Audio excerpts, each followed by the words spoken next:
দর্শক আসসালামু আলাইকুম।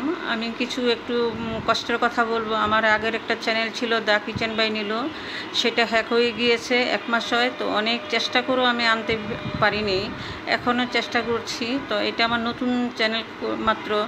তো আপনারা লাইক সাবস্ক্রাইব করবেন, আমাকে খালি হাতে ফিরিয়ে দিবেন না। আপনারা আমাকে চ্যানেলটা দাঁড় করার জন্য উৎসাহ যোগাবেন। আপনারা ভিডিওটি দেখবেন, সবাইকে শেয়ার করবেন। তো এখানে আমার 1 ডজন ডিম ভেঙে নিয়েছি, মজাদার পুডিং তৈরি করে আমি দেখাবো। তো এখানে 1 ডজন ডিম আমি আগে থেকে ফেটিয়ে নিয়েছি। তো একটা বুলে আমি দিয়ে দিচ্ছি। তো এখন আমি এটা ডিমটা বিট করে নিচ্ছি বিটার মেশিন দিয়ে। আপনাদের বিটার মেশিন যদি না থাকে হ্যান্ড উইচ দিয়ে করবেন, সমস্যা নাই, ডিম তাড়াতাড়ি হয়ে যাবে। যদি একটু সময় বেশি লাগবে তো আপনারা হ্যান্ড হুইচ দিয়ে করবেন, না হয়তো কাঁটা চামচ দিয়ে করবেন। এটা নিশ্চয়ই করতে পারবেন ঘরে। তো আপনাদের কাছে আবারও রিকোয়েস্ট, লাইক সাবস্ক্রাইব করবেন, আমাকে উৎসাহ যোগাবেন। যেহেতু আমার আগের চ্যানেলটা হ্যাক হয়ে গিয়েছে। তো আমি স্বাদ মতো চিনি দিচ্ছি। চিনিটা আমার পছন্দ মতো আমি দিচ্ছি, যেমন মিষ্টি খাচ্ছি আমি। তো আপনারা আপনাদের পছন্দ মতো চিনি দিবেন। তো চিনিটা দিয়ে আবারও আমি বিট করছি। তো এই পুডিংটা খুব সহজেই আপনারা ঘরে তৈরি করতে পারেন। আমি 1 চামচ ভ্যানিলা এসেন্স দিচ্ছি।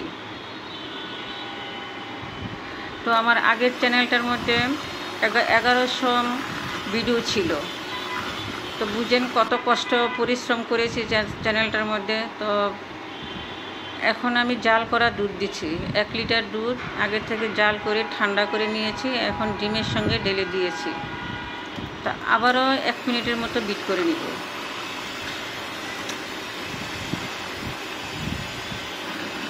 তো আপনারা লাইক সাবস্ক্রাইব করবেন, একটু শেয়ার করবেন সবার সাথে।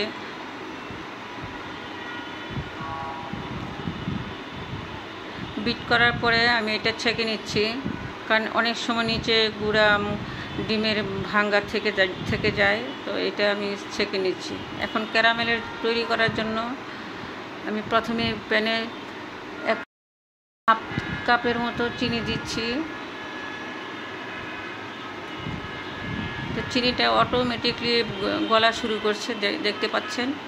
তো চুলাটা কিন্তু হাই হবে না, মিডিয়াম লোতে থাকবে।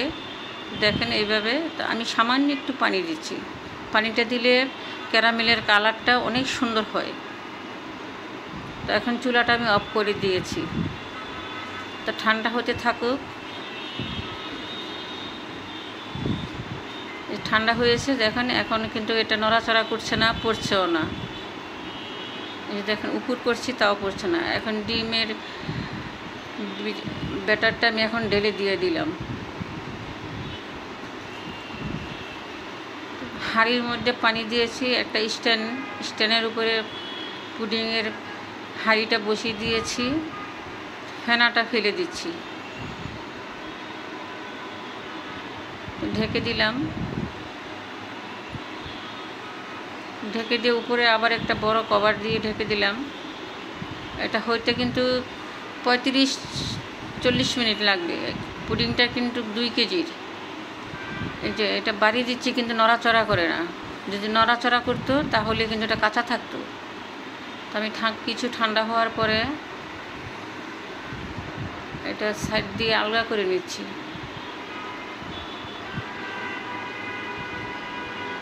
এখন একটা প্লেটে ঢেলে নিচ্ছি। এটা স্লোলি করতে হবে ঢালাটা, নয়তো ভেঙে যাবে।